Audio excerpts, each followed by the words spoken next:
নমস্কার, আপনাদের সবাইকে স্বাগতম। আজ আমরা দেখব কিভাবে বস্তায় বেগুন চারা রোপণ করতে হয়।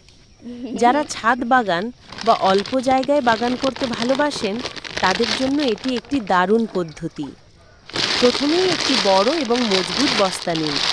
এরপর বস্তার নিচে কিছু ছিদ্র করে নিন যাতে অতিরিক্ত জল জমে না যায়।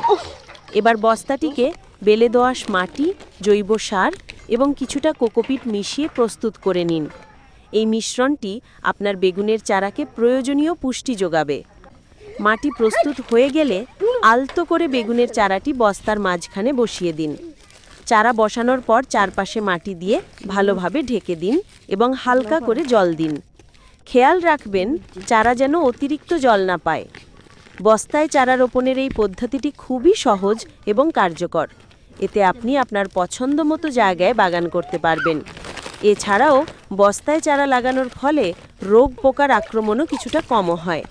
নিয়মিত পরিচর্যা করুন আর দেখুন কিভাবে আপনার বাগানে সুন্দর বেগুন ফলছে। আশা করি এই ভিডিওটি আপনাদের ভালো লেগেছে। যদি ভালো লেগে থাকে তাহলে আমার প্রোফাইল ফলো করুন এবং ভিডিওটি শেয়ার করুন।